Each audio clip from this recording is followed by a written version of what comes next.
Hey y'all, welcome to Conversations with Heavy Cardboard. Because we wanted to try and cover all aspects of the hobby, today's going to be something a little bit different and hopefully special and fun. Once folks are in the board gaming hobby, eventually they're likely to come across BoardGameGeek, the intersection of database and meeting area for board gamers around the world. And today, I'm very, very excited to welcome to the show Scott Alden, the founder and head of BoardGameGeek, or BGG as it's affectionately known as. So, welcome to Heavy Cardboard, Scott. Thank you, Edward, for having me. Oh, yeah. And thank you, Amanda, too, by the way. It's a duo, right? It very much is. I'm sure she'll appreciate that. She's actually in the office. She's going to be moderating the chat along with Rob, so thanks a lot. All right, so before we get started, a quick note to everybody that's unfamiliar with the Conversations with Heavy Cardboard. If you have any questions for Scott, go ahead and ask them in the chat.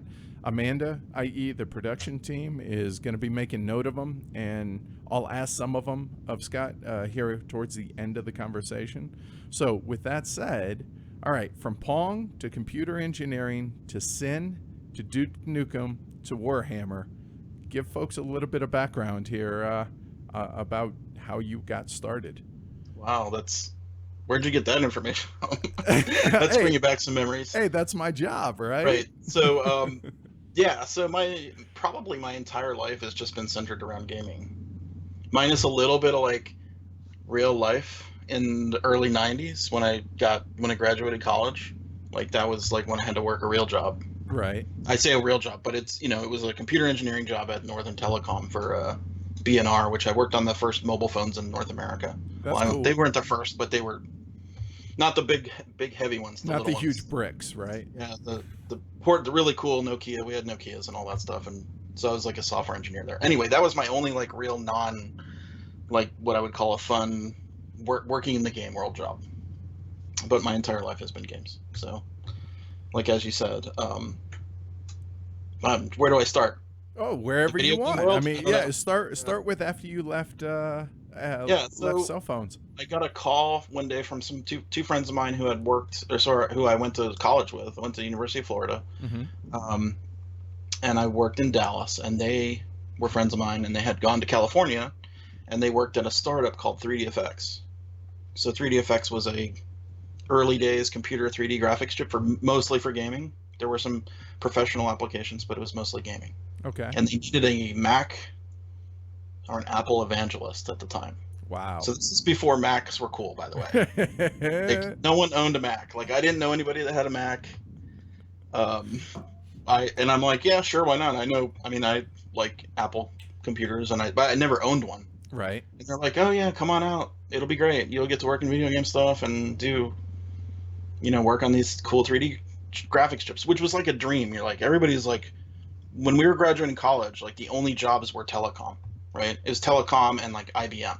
Those were the two main hiring people at the time. All right. Or defense. You said this is when?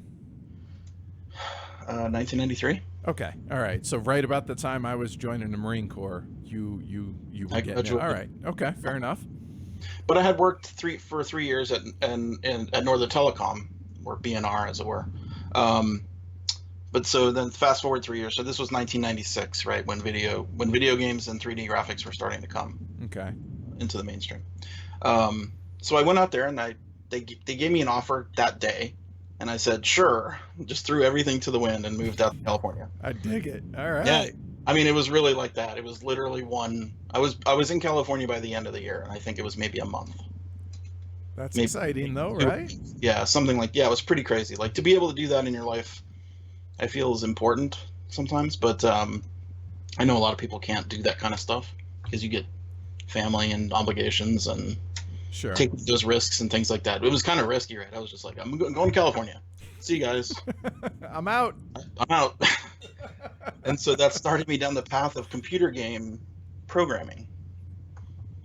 And so I would fly to different companies and help them implement 3D graphics, like implementations of their two-dimensional games. So I worked with Bungie on a game called Myth. I don't know if anybody remembers that. I'm sure some people. Of course, yeah.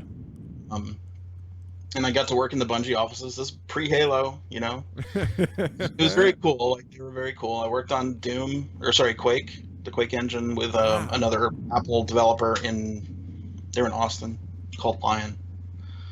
So I'd fly around and go to all these cool game companies and be so jealous, because 3DFX, while it was a computer graphics company, it was not a game. It was run like a startup, right? It was very like business official structure, 9 to 5. Not really 9 to 5. We were working like crazy hours. We were working 12-hour days, like, constantly. Well, as you do in a startup, right? Yeah. And so, but I was always jealous of kind of the rock star lifestyle of video game programmers, right? Like, I always viewed them as kind of like rock stars in my mind. Like, oh, they're making the games, right? I'm just kind of producing the sound, you know, or whatever, you know, like in that kind of world. Yeah, no, behind the scenes stuff, as opposed to the actual, hey, these are the guys actually doing the stuff. Yeah. So I eventually, well, in fact, the story goes, the two friends who brought me to California moved back to Dallas, and then they called me 6 months later and said, hey, they have a programmer job here on this game called Sin. Do you want to come work at them? I'm like, okay, well, I'll see, right? Like, I flew back to Dallas and I interviewed with them, and I interviewed with Ion Storm, and I also interviewed with another company called Rebel Boat Rocker. And then eventually I ended up with Ritual Entertainment, and that was where I got into the video game industry properly. Okay. All right. So that's what started me down the path of video game programming. And I worked in video game programming for 6 years. No, wait, 8 years. Did you enjoy it? Oh yeah. It's some of the best, most challenging work I've ever had in my life. Like, video game programming is, I don't know how to explain it. It's like solving like thousands of problems, and eventually you'll have a game at the end of it. Right? Like that, from a programming standpoint. Everybody goes, hey, can we do this? And you're like, maybe, let me think about it. I'll work on it. Oh, hey. And then at the end of the next day or something, like, hey, check this out. It works. Like that. That's the way it worked there. I mean, I don't know if that's the way it is these days. Okay. But it was super challenging, right? Because you don't go to school. Well, back in those days, you didn't go to school to learn how to make games. Right? Sure. You learned how to program. You learned how to software design, things like that. And then it was a lot of experimentation, you're saying? Absolutely. Like, if you wanted it in the game, you put it in the game. You know. That's really cool. It gives you freedom, I would imagine. It also gives you a great sense of like accomplishment when you have something work. You know, what you see is what you get in a game, right? Right. And think about it and how it should work, and then when you see it on the screen and it works, you're like, wow, yes, I did that. I made that. That's cool. Very cool. All right, so from there... So the last 5 years of it, I worked on Duke Nukem Forever, which was a long-standing game in development for easily a decade. Right. And eventually came out, but after I left the company. But anyway, so during all this time, I don't know, I'm giving a lot of backstory about the No, this is awesome, because I mean, I want to know how I'm the world's biggest 5-year-old. I want to know the why and the how. So no, this is awesome. So during all this time, I was playing games on the side, right? I would play video games for sure, because that was kind of part of the job. Sure. But I would also play board games, tabletop games, mostly. What were you playing back then? Warcraft was the jam, and Magic the Gathering. Of course, Magic, right? Yeah. Magic blew me away. Like, when I first came across Magic, he wasn't my roommate, but we were really good friends, and we eventually became roommates. He was also a college buddy when we were working at Northern Telecom in Dallas. Okay. He comes to my house. He goes, I got this new game. We got to check it out. It's really cool. I'm like, I look at it and I go, it's just brown crap, like poop brown cards, right? Like, that's what I thought. I'm like, and really muddy artwork and kind of like, what is this game that you're so infatuated with? Like, it totally didn't have any style in my mind. Right. No, it did not pop. Like, looking at like literally poop colored brown backed cards. and he deals it out and teaches me the game, and I'm like, before this I'm mocking him, like, how much did you spend on this? Like, it's $3, or back then I think it was $2 or something for a pack, and like 10 for a starter or something. And he had dropped $50, and I say, you spent $50 on this? And back in the 90s, that $50 today I think is, you know, obviously not as much. Sure. to drop on a game, but that was a lot of money for a game. And I'm mocking him and being stupid and just like kind of like just making fun of him. And then we play, and I'm like, let's go to the store. I want to buy my own, like instantly. That game, I don't know if there's I run across a lot of people in the board gaming world today that have not played Magic, and I can't fathom that they haven't. They missed out. So if you have not played Magic as a young tabletopper, you should go back and play it because it's one of the best games ever made. And do you still play it online? I know you did a while back, but not anymore. I've dabbled in it. I've played a little bit here and there. Like I'll download the annual, 2017 version or whatever it is. And I've got a huge online collection. Like I could go to their, if it's still running. I don't even really keep up with it much. Okay. But we scoured the town and bought every pack in town. Like, so I instantly overnight had a huge collection. Okay. And that's kind of the way I am. Like when I get into something, I'm just like, I'm all in. Hi, right? Me too. I'm sitting in it. Yeah. Like obsessive, compulsive. But yeah, and so we were in Magic and we would play constantly. And I remember one of my favorite memories. I mean, it's a weird memory to be a favorite. We were playing Magic Friday night at my friend's house, and we were watching the OJ chase. And like that was like, that's burned into my brain. The low speed right. OJ. Oh yeah, on the highway and yeah. Playing Magic like all night, watching this thing on TV because that was also the NBA Finals. It's like it was just a weird night. Anyway, so that's my Magic. They even made a 30 for 30 movie about that night and how that went down, right? Well, because we were playing Magic. We were playing one of those where we have a deck of like 200 cards, one of everything kind of thing. That I forget the term, Highlander, I think. Okay, all right. One can only be one, and so we'd play that all night. That's cool. Yeah. All right, so from there, then I went into Warhammer. Like during that time, I was playing Magic and Warhammer, and I got into all the armies. Like Warhammer Fantasy was the game. Okay. And I picked up, armies and collecting and painting and all that stuff. And that's a lifestyle game unto its own. Very much so, from what I've heard. Yes. And it was fabulous. I mean, I really loved the long hours I put into that game. Like I don't think I wasted it. It was very fun, rewarding. Okay.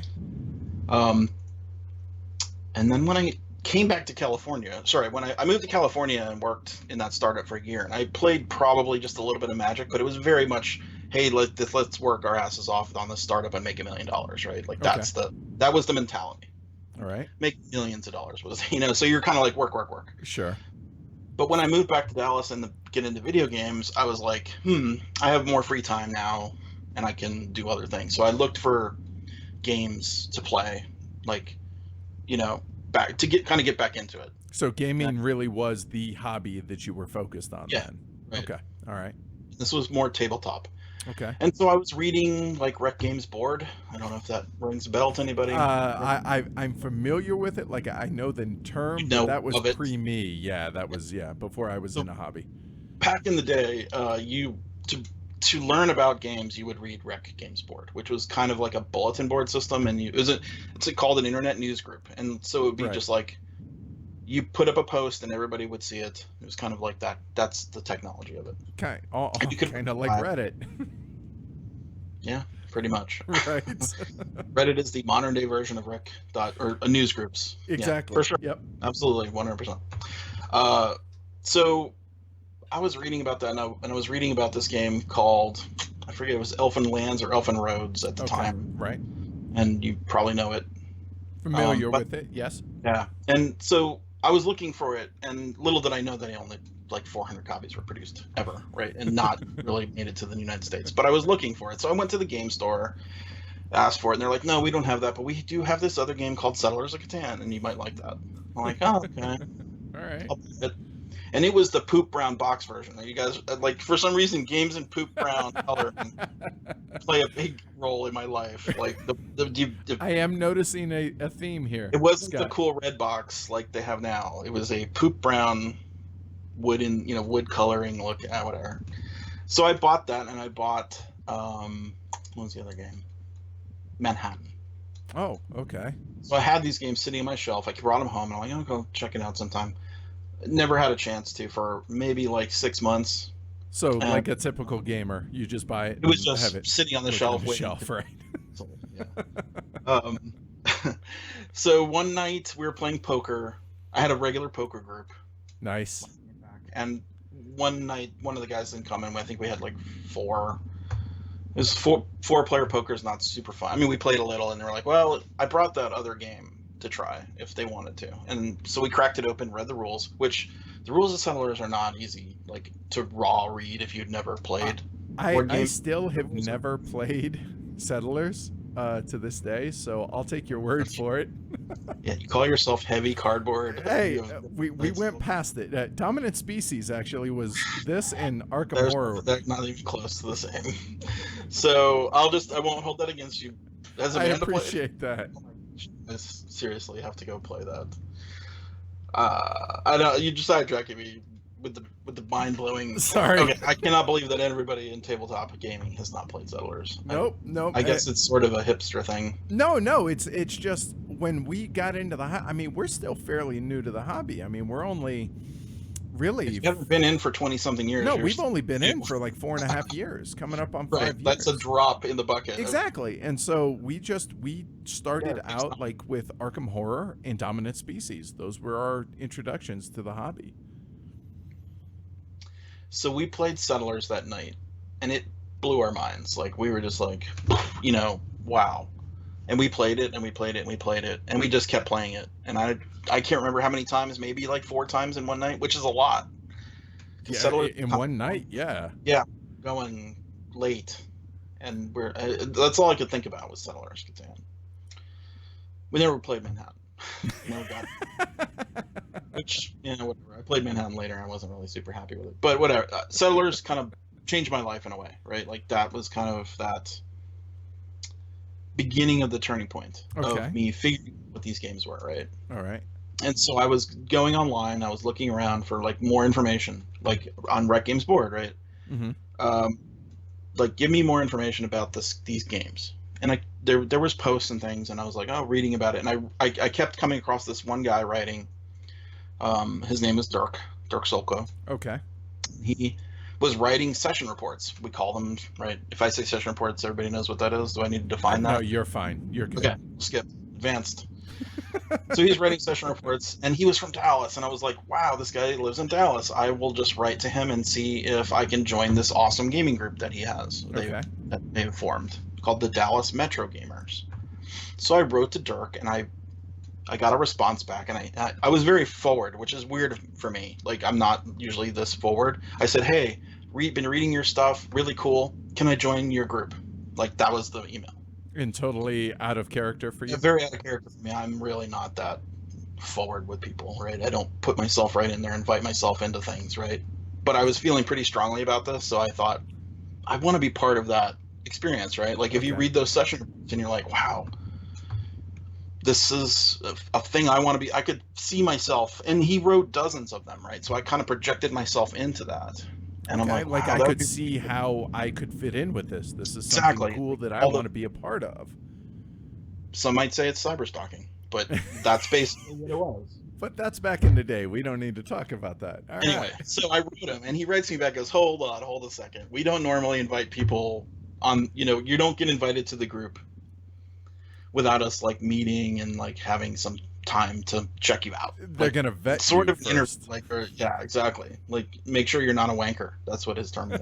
Yeah, wankered him. Anyway, so I meet up with Dirk.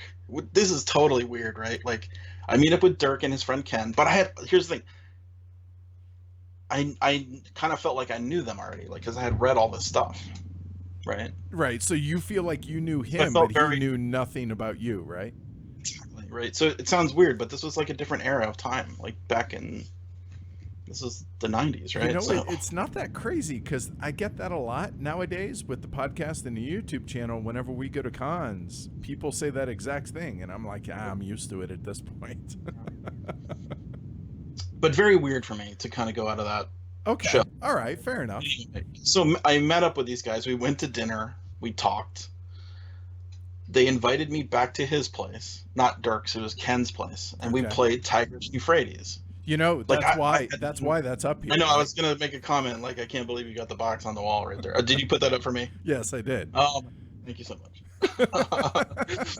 So that that was another turning point, and Tigers and Euphrates changed my life. Like, that was the point where I was really hooked into, I guess we'll call them German games at that time, because they were really mostly or Euros, I guess Euros. nowadays, right? Yeah, we called them German games back then, right? Like, that was the term, German games.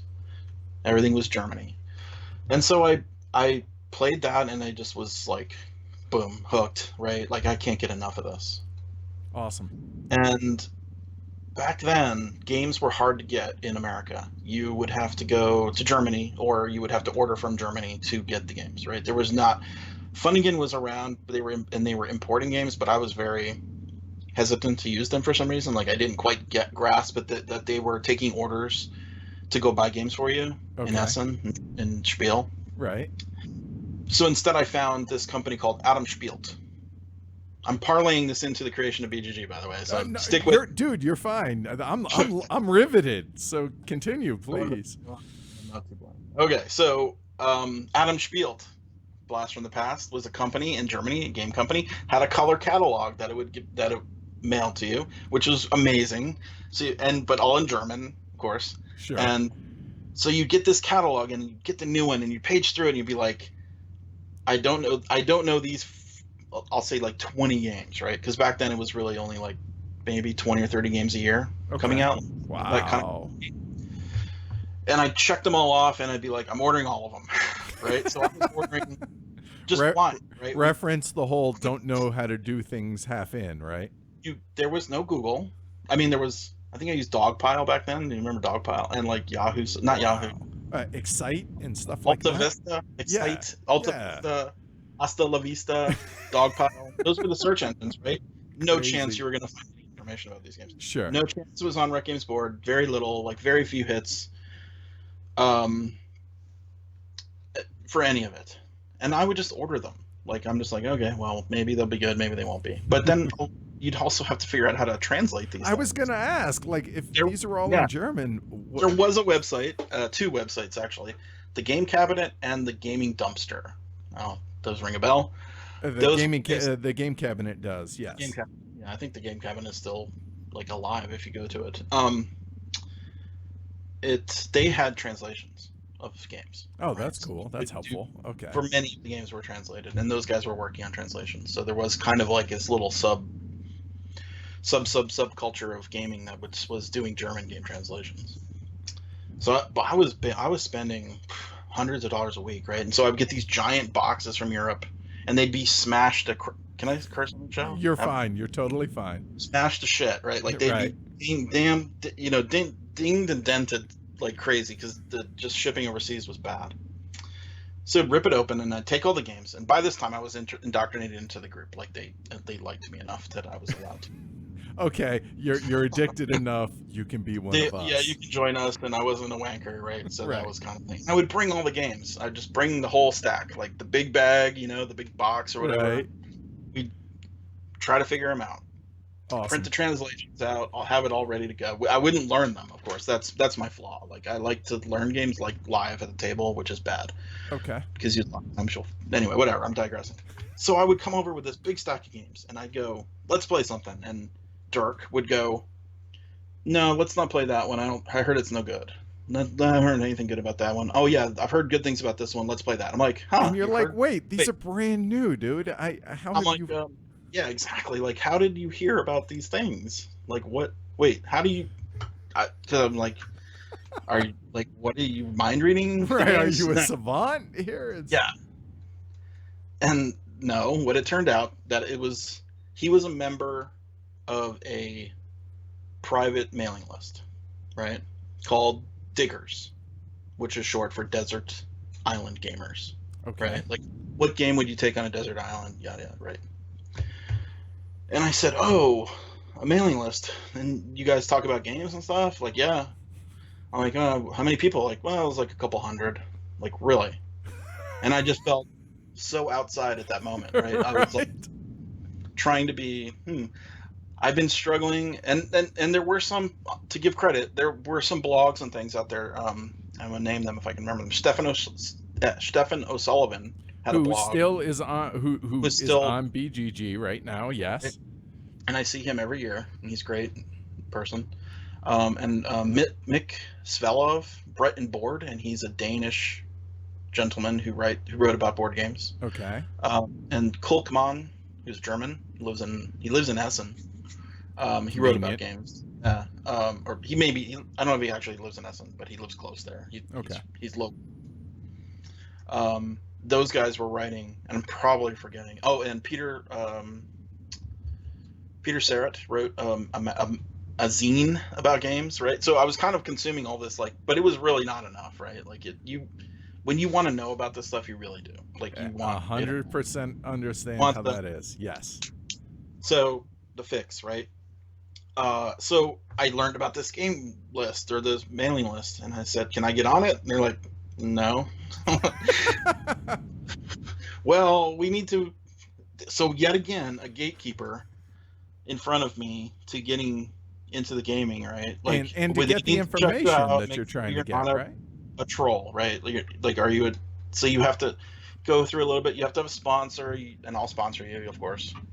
And then you fill out a kind of a resume, or I forget how it was that day. You wrote up like a bio, and then basically they talked about you in the group. Like there was a little bit of whatever that word is called when you evaluate somebody to be part of the group. Wow. Like fraternities do that too, right? When you pledge a fraternity, they're all like, I think Laurelite, is that the name? That's probably the wrong term. Anyway, so wow, they took this stuff so serious. I felt weird about that. I'm like, okay, I'll do it, because I was just dying to see what it was. Like the door is here, and it's like, what's behind that door? Please tell me. And so I finally got in, right? And this was run by Greg Schlosser. And I didn't mention Greg Schlosser. Very prolific session report. He's written thousands of them, like literally thousands. And they're mostly all on BGG.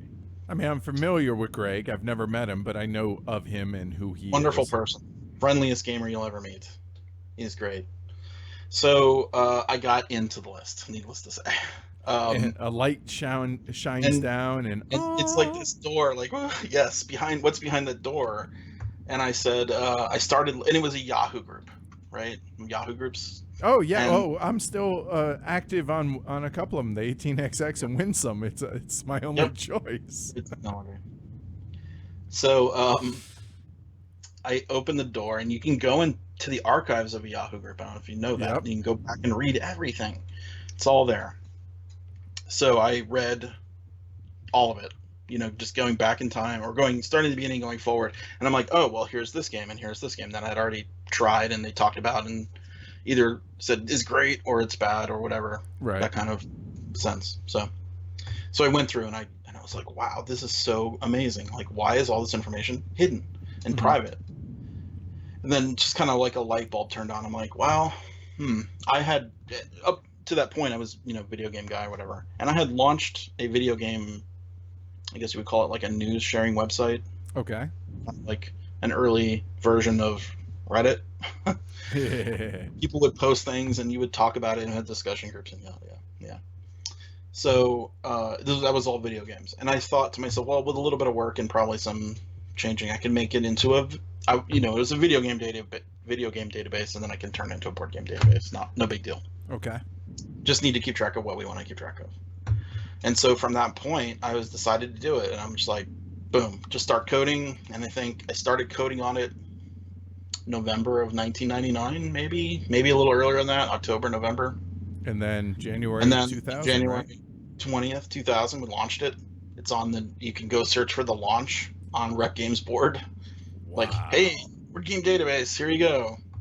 It was Dallas Metro Gamers, because a lot of the Metro Gamer guys were helping, populate the first, I want to say 500 games is all of our collections combined together. So, little known fact. That's pretty cool. Okay. If you go in order from numbers 1 through 10, those are the first 10 games that we wouldn't get to. It wasn't until 42 that Tigers and Euphrates came up, which was kind of. I was gonna say kind of not on purpose, by the way. But that's why Democker's number 1, then, right? Democker was number 1. That was Dirk's game. Yeah. Yeah. Wow. And he loved that game, and I loved Tigris. So very cool. That's how it started. So it was kind of like born from like lack of, I was number one user. I wanted to learn about all the games, and that's kind of where it started. All right. So, wow, 17 years ago then. Coming up, I guess, 17 and a half years ago now. So just the database is what it really was to make it more accessible to, I would say, the average user, but I mean, who was this for then, really? It was mostly for me and like for the other people who were into this, who wanted to find that information for themselves as well. Like that was the goal. So fast forward maybe a year or so, someone said, well, what is the goal of BGG? And I said, oh, it's to be the definitive board game resource, like the worldwide definitive resource for board games. That was the goal. That was the goal back then, and still is. Okay. Yeah, it still is the goal. All right. It hasn't changed. So because there's and as you've seen this hobby change, like back in the day there was maybe 20 to 30, 40 games coming out per year. And when I say per year, like the games that we cared about, right? Like the heavy cardboard, like the gamer games, not the fluffy. Understood. The lighter, there was lots of children's games and lots of family games, and that was a struggle because I wanted all the games in the database. Okay. But others wanted more focus on just the gamer games, like just the ones that we care about. Okay. And I was thinking to myself, well, why stop at just that? Because there's all the games, right? That makes sense. I mean, you can always sort it or filter or whatever. That's the challenge, is to try to figure out, like, how do I find the information in this sea of over information? So we went from very little to almost nothing to where we are now, with thousands of games coming out a year and tons of information and like 50 videos and 50 reviewers, and like it's just huge compared to what it was. It has blown up a little bit. So, all right, well, let's talk about the site itself here for a little bit. What are you most proud of with BGG in general over the course of 17 years? What am I most proud of? Good question. I didn't mean to start it out hard like that. Sorry about that. Well, give me a few then. Well, yeah. So, I mean, I love that it's a database and that you can keep track of all of your games, right? I'll be honest. We use that for our insurance purposes. That's how we track our collection. Right. Like once you start getting beyond 50 games, it's hard to keep it all in your head. Big time. Like that along with like kind of the whole infrastructure tied around that, your collection, right? Like you could just live your collection online with that. Mm-hmm. You can trade it, you can mark your ratings, you could put comments in, you can keep track of your inventory, you can even say how much you spent on a game when you acquired it. All that stuff. Right. Yeah. Like that feels like the most proud thing to me. Okay. Like the fact that that's integrated with the database, I think.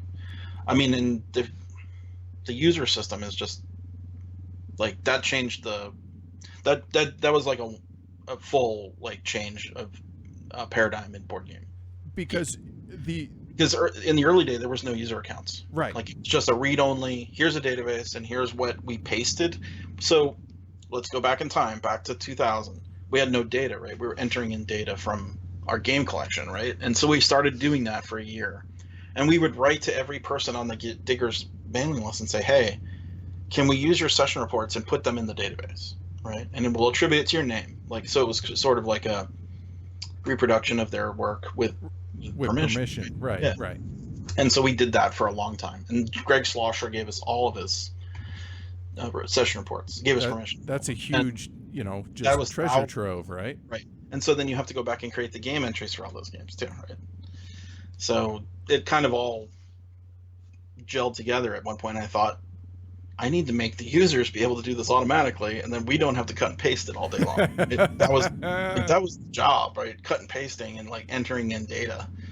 And at that point, you're like, oh, I'm tired. You can only do so much of that yourself, right? Like that's just part of the world. Right. But users are there; they can create, and that's that Web 2.0 philosophy, which think it was 2002 when the user system went live. I'm probably misremembering the dates, but like this was pre-Wikipedia. Okay. Right. Like user submissions. So that was kind of, I was a little bit ahead of my time there with the like user created website type stuff. Mm-hmm. Like that wasn't really a big thing until commercial internet, which was much later, and Web 2.0. All right. Yeah. So okay. So that's proud. I'm proud of that, I guess, is the. No, there's nothing wrong with it's that. I'm very proud that it's the place where board gamers can come to chat and talk, and hopefully in a very like positive environment. Like that's another thing we try to promote is positivity. And with the internet being quite negative these days, it's hard to keep under. Well, that's where the moderators come in, right? Absolutely. Yeah. So on that note, what's been the most fun aspect of BGG? Oh, BGGCon is the most fun. I figured that was a softball. Yes. I thought maybe there would be a different answer, but I also like going to the conventions too. Those are fun. It's all the conventions. All right, so we'll double back to BGGCon here in a little bit then. Sure. What is your favorite aspect of the site? Your personal favorite aspect of the site?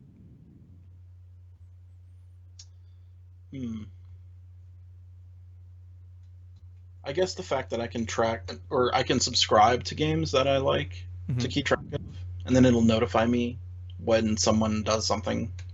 Like if I really like, I like videos. I'm subscribed to a ton of video people, and yeah, I need to add you to the list. Sorry, I'm probably behind. Scott. All right. Yes, so that's kind of fun for me. Like I'll click my subscriptions and read all that stuff, and that's every day, right? Like I'll just go through and sometimes I have to unsubscribe. Like I was subscribed to Gloomhaven for a bit, and it's just boom, this flood of Gloomhaven. But I couldn't get enough of it, right? At one point, I was just like, everything, we're Gloomhaven. So I like the fact that I can kind of like ebb and flow with the content, right? Like I can turn it on and turn it off as I want. Like the customization of that is really nice. Okay. And that was actually programmed by Daniel Karp is one of our programmers. So, or I should say a programmer, or the other programmer in BoardGameGeek. We have two. You and Daniel. Me and Dan. All right.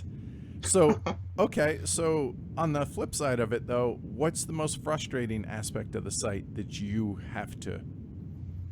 The frustrations. Yeah, the frustrations are kind of like the slide towards internet negativity. Okay. Like the ease of which people bash and trash things and other people's opinions is really frustrating to me. It's all about like, whoever has the loudest voice. There's no discussion anymore, it seems. It depends where you look. I mean, there's plenty of discussion, but that doesn't get hits, doesn't get views. Which is a shame. Yeah, it's basically like, oh my God, can you believe blah said blah about blah? Like right. Tom Vassal's biggest videos are all really negative ones where he throws a game off the roof, right? Like that just shows you internet negativity draws views because it's like a car wreck or the popcorn, get the popcorn. Right. So that's frustrating, right? I'm a very positive person. I try to be anyway. And I try to think, I'm pretty empathic. Like I know what it takes to make games, like because I made them, right? I'm a video game developer. Right. And to see a person just trash a game without maybe saying giving it a fair shot, like it took that person years to make, and it took you 30 minutes to trash it. You know what I mean? Like that kind of. Oh, we push up against that as well for the simple fact that there are ways to discuss and talk about games in which you might be able to convey a similar idea or feeling without trashing. You know what I mean? Absolutely, yeah, absolutely, yeah. A critique is a good thing, and I'm not saying that. No, I understand. It's just the kind of dismissive attitudes and negativity towards other people who enjoy things that you don't like. That frustrates me. Yeah, like there's a game right now, like a very I will say, reviled game on BoardGameGeek that just had a remake, and people are enjoying it, and that's great. But Play and what then you there's dig. That's there's our equally enough mantra. people trashing those people's opinions, and it's like that just 100%. breeds negativity and hostility, and I don't like it. But it's the world I live in. Yep. No, I 100% agree with you. I mean, our mantra is play what you dig. So, I mean, hey, if you enjoy game X, Y, and Z, go play game X, Y, and Z. No one should judge you for that. We're not. You know what I mean? All right. So that's my biggest frustration. Any good war stories about BGG? And I don't mean like, drama or anything like that, but any really like memorable, fun, just exciting, wow, you wouldn't believe this over the course of BGG? I mean, I'm sure you got some. You put me on the spot and I can't remember anything. No, all right. I guess that first convention was the big thing. Like, I remember being very nervous about meeting. I mean, the BGG Con was basically created to get the users together to play games, right? Like, that was the point of it. And it was a kind of a nervous feeling of like, well, we're taking a big risk because I don't know, you run a convention, but yeah, you run a convention, you take on a financial risk. Oh yeah. Sometimes big ones. Like hotel contracts are scary things, right? Yes, like yes they are. Cancellation. There's a ton of things, and so we were super nervous about that first one, and so I guess that was kind of my biggest. I don't know. That's not really a war story. It's not really dramatic, but if you give me a minute, maybe something will pop in. All right, so let's follow that up. How did BGG Con start up? How did that come to be? Exactly that. It was like, hey, you know, things are different now, like with users and like internet. But back then, it took us years and years to get 1,000 users. You know, I mean, like that was the struggle, like getting people to know what this was. And getting people to sign up and stuff and contribute and talk and all that stuff. But eventually you start getting the regulars, right? You start seeing the same people post. You start getting the avatars, like that little system that puts a face on people rather than just a string of text. Sure. Username. And so that eventually you're like, hey, well, let's maybe get together, and because that's what we do, right? We play the games. We like BGG as a hobby in itself, a hobby, but also remember that we're playing games in the other time. So that was kind of the point. 100% like, relate to that as well. Yes. Yeah. And so that was the goal. And I think the first BGG Con was 250 people. Oh, that's still pretty big for a first con. It was, right, but that's what you needed to get into the hotel, like that for that hotel. Like in Dallas, hotels they're all corporate, right? Like you're competing to get hotel space with corporations that can drop. That makes sense. Tens, if not hundreds of $1,000s to get the rooms, whatever. And so we went as small as we could, right? Like 200 was like the smallest we could get. And so that was the first year, and I remember like distinctly packing up a U-Haul with all my games. Like I just put all my games in the library. I think I had about 1,000 at that point, maybe a little less than that. And just packing up those big 50-gallon tubs or whatever they are, and putting them on a truck, and then unloading them in the middle of the night on a Dallas alley right behind the hotel, the Hyatt or the Westin downtown. I was very kind of concerned that we were like by ourselves in Dallas. Somebody's gonna mug you for your obscure. I don't know. Games. It was kind of nervous.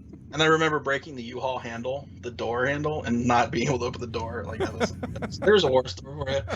Still in my memory. Broke the door handle on the U-Haul and couldn't open it, so you had to roll the window down and open it from the inside. That's awesome. So that was the first. So obviously it was successful because here we are, 10, 12 years later now, and now you can't get a big enough place. Can't get a ticket. Yep. It's a hot ticket. Now we can't get in a big enough place, and that's the thing is like what year was that first BGG Con? 2005. Right. So I had been invited, luckily, through these networking of people, invited to the Gathering of Friends back in 1999 or 2000. I think my first year was 2000. And so I got to go to a proper board game convention, which was in a hotel. And I had previously only gone to conventions that were, let's say, not so great. Like, you would show up to these conventions and pay your whatever $20, $30 to get in, and you would they're just like, okay, you're in. Like, that's it. Like, huh? Okay, Welcome. well, what do I do? Okay, well, play games. Well, okay, where are the games? Well, we don't have any. You have to bring your own games. What do you mean you didn't bring any? I'm like, I didn't bring my own games. I didn't expect I had to bring anything. Okay. I'm paying you. What are you? So I went to these conventions, and I was never really excited about them, and I was just like invited to the gathering, and I went, and it just blew me away. I was just like, oh my god, like it was truly Willy Wonka chocolate factory, right? Like, bunch of people that all share the same love for the hobby that I do, and the hobby being playing games. And you do that for 7 days straight. Well, back in the day, I was only going for 4 because, you can only get so much time off work. Right. But it's a 10-day convention, but 4 was amazing to me, and and you stay in the hotel, and you just basically game all day, and you talk and have friends, make friends, and socialize, and then you go upstairs and sleep, and you wake up and you do it all over again for 4 days. And it just blew me away, and I was like, wow, that is a special thing. Like, how can I create that yet again, not being behind an invitation? And so the BGG Con is very much modeled on the Gathering of Friends, right? There's a library of games that you can just choose from. You don't need to bring anything. And I will say that library, it's still staggering to me that, like, there's a Theta Games, there's Saturn just sitting up there. If you want to play it, go play it. And I marvel at it. Every year I go back and I'm like, this is the most amazing library I've ever seen. That's the goal for that BGG Con library. I want it to just blow you away. Yeah, like, it does. You should be in awe of it. That's what I want you to feel. The first time we went, I went into the room and I just laughed. Like, oh yeah, there's Keatum, and and I'm like, are you kidding? It's just here. It's not energy poker. Yeah, it's not behind like a glass. Yeah, exactly, right. And I was like, this is staggering to me. That totally blew my mind the first time I saw it. So it took me a little while to get over that. Make multi as well. Down back when you couldn't find it. Anyway, so it took me a little while to get over that, and finally I was just like, you know what? I'm distancing myself from the collecting of it, and more it's just for playing.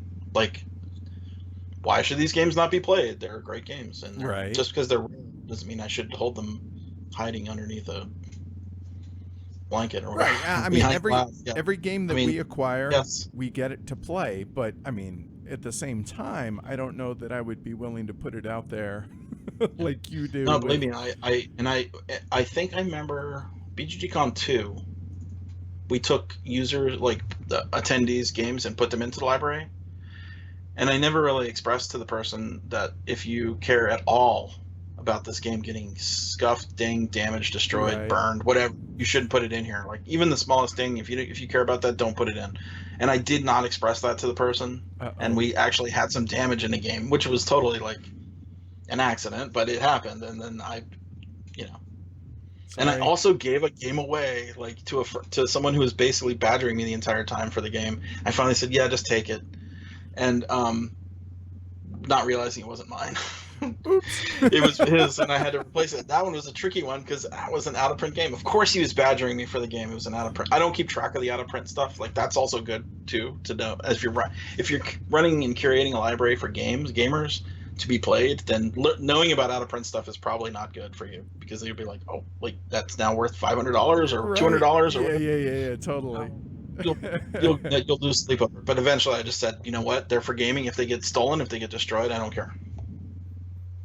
That's the point of it. That's a big step, though. That's the convention I wanted to create, right? Like, show up to this thing. You don't need to bring a single game. I want to blow you away with choice and, like, being able to play, and, like, that's the spectacle of it. Like, that's our spectacle.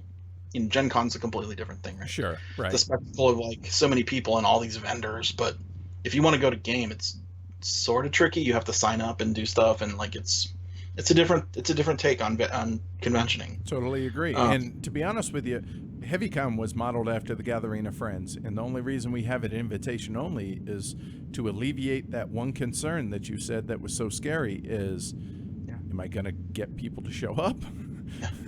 Exactly. I remember the first year of BGGCon, a lot of people at the Gathering were like, you're doing convention and you're going to just let anybody come? Like, I can't believe it. Like, yeah. Now those guys eventually come, right? Like, it took a while, but they, like, when you're gaming and you're perfectly sheltered, it's not the right word.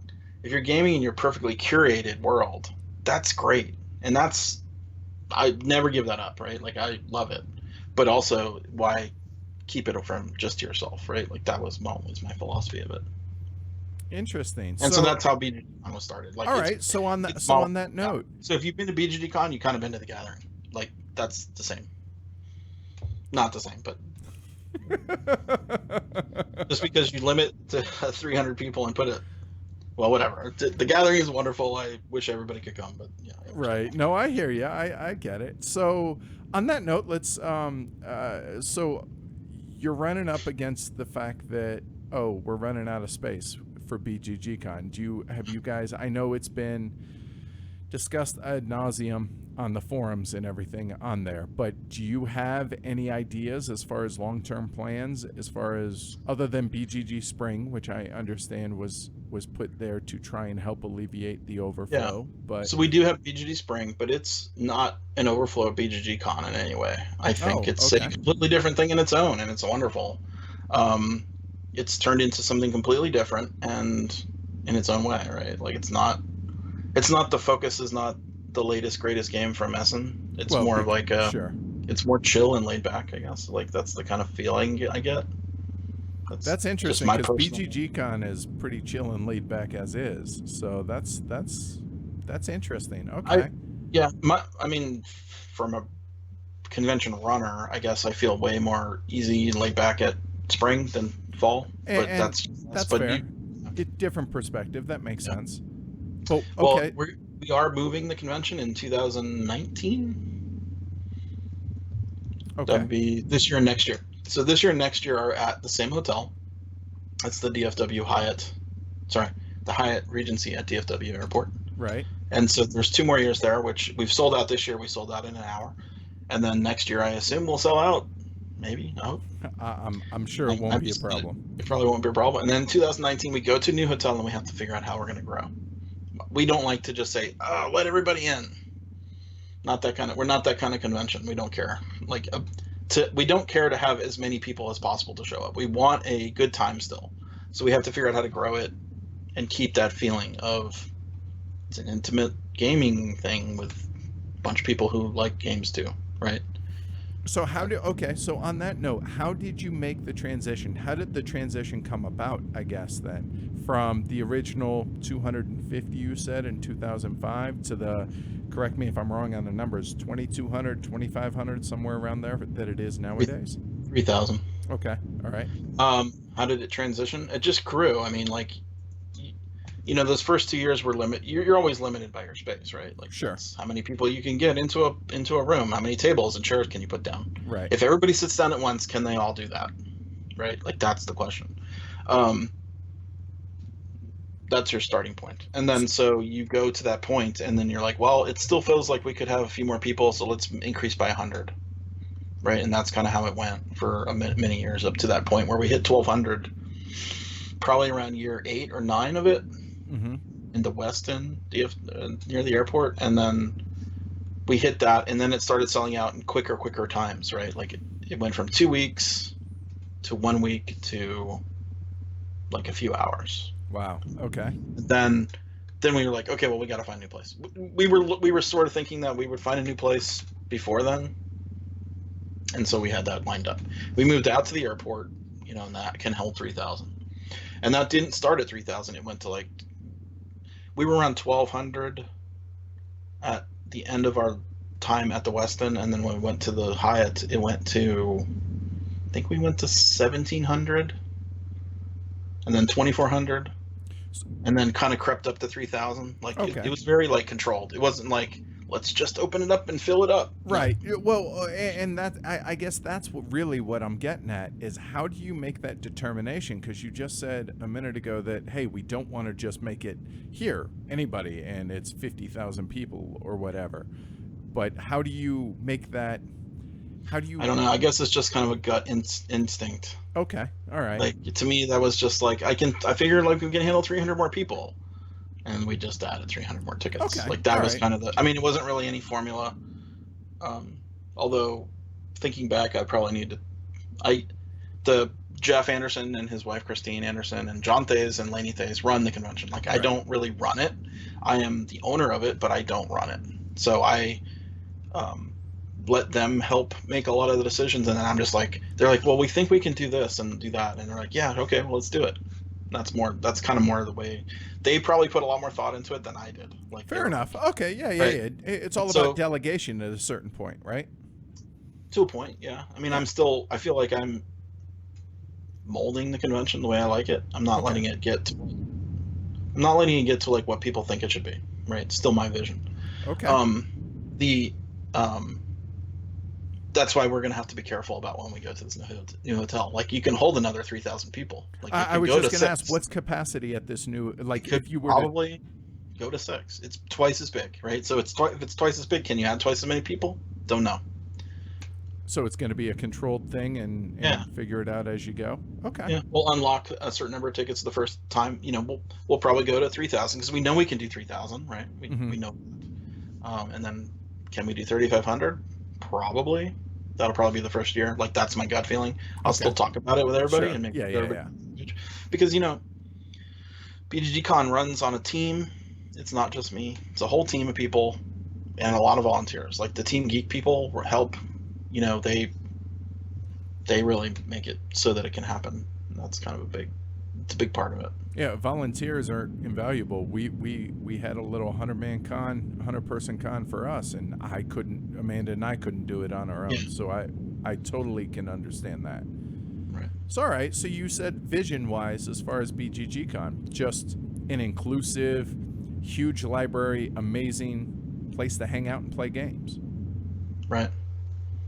We also have almost all the vendors like that went to Gen Con. You know, like, they're at Gen Con and they're coming to BGG Con. I'm not saying everybody, because that's not possible, but it's the ones that I think most people who would come to a BGG Con would care about, those vendors. Okay. All right. Cool. All right. Fair enough. So we do have an exhibit hall. Oh yeah, it's growing. It's also sold out. Like, there's a waiting list for that. Like, because there's, I don't know if you noticed, Edward, the hobby is growing by leaps and bounds every year. You know, I've heard that somewhere. You've noticed that too. All right, so let's transition to talk about that real quick. So, regarding the growth of the hobby, do you think it's a positive overall? Do you think we're reaching the zenith of a bubble? Do you think this is going to grow continually for the foreseeable future? You being, you know, Aldie, Scott Alden, the head of BGG, what's your take on this? I've noticed it growing. Obviously, everybody has. And I want to say that, like, I think we're adding probably 30% a year of new people, like taking what it is. And I have no concept of what the total tabletop gamerdom population is, but I think we're adding about 30% a year. Like, that's what I felt. That's what the way BGG has grown, by 30% every year. Wow, that is a staggering number. Yeah, we got 20% of our users last year. Serious? Let that sink in. So I was just gonna say that. We have 1 million. Yeah. So dude, that is stupid growth. Yeah, it's really crazy. Yeah. So we hit 1 million. When we hit 1 million, I went and looked back at, like, what was the growth pattern to get to 1 million, and basically in the previous 12 months of time, 20% of those people came right at that. At 200, the 200,000 that pushed us to 1 million came within 1 year. So BGG's been around for a long time, 17 years, right? Or this is our 18th year. To get to 1 million, the last 200,000 came in 1 year. So that's how you can that's kind of a gauge of how things are going. That's explosive growth, to say the least, and that's awesome. Even though these new gamers tend to start with these beginner games, that's an awesome thing for heavy gamers. We're about to hit 1.5 million, so that should kind of give you a time graph of how. So 200,000 last year. 500,000 When already? we hit a million, I forget when we hit a million. It was Okay. a while ago. Okay. And then now I think we're at 1.5 last I looked. And we're adding like 1,000 users a day. It's kind of a lot, right? That's stupid, man. Where are they coming That's crazy. Where are they coming from? What do they want? Where are they going to buy stuff? What are they going to do? Like, these are big questions that I do not have the answers to, because I need to figure it out better, right? But what was the original question? I think I got sidetracked on it. Wow. No, I'm blown away by that growth. And like I was saying, even though we don't interact with a ton of new people to the hobby, this is a fantastic thing for heavy gamers, because as some people, or everybody, when they come into the hobby, some of those folks stay at the, you know, the entry level or family style games, or however you want to word that. But then some people get to the point to where they're like, what else is out there? And then that's where they find the heavier stuff. That rabbit hole is deep, right? Oh, yeah, boy, is it. Oh, we were talking about bubbling. Yeah. Breaking. Are we hitting the peak? Are we hitting? No, I don't think we are. I don't think we're even close. I agree with that, for what it's worth. I think I talked with Eric Martin, and he said something like, gosh, I hope I'm right with this number. I could be off by a factor, but he said something like 90,000 books came out last year. 90,000. We didn't have 90,000 board games. Right. Like, as far as publishing, like, there's still a lot of upward I think growth. There's still a lot of room. Wow. I think it's more than any one person can handle, for sure. Like, right, it's eclipsed that many years ago. Like, you couldn't play all the games in 1 year. But back in the day, you could. When we started BGG, it was basically you could play all the games that came out in 1 year. But now it's impossible. And you can't. Oh yeah. I mean, let's say the number of good games in a year, like good being like, let's say a 7.5 or higher on BGG. Sure. Using the user votes, averaging. Right. You still can't play all those games. Like, that's impossible. We have a hard time playing all the games in a given year that just fill our niche. Yeah, and And I mean, this is my job now, so I can completely relate to that. My question, though, does that surprise you?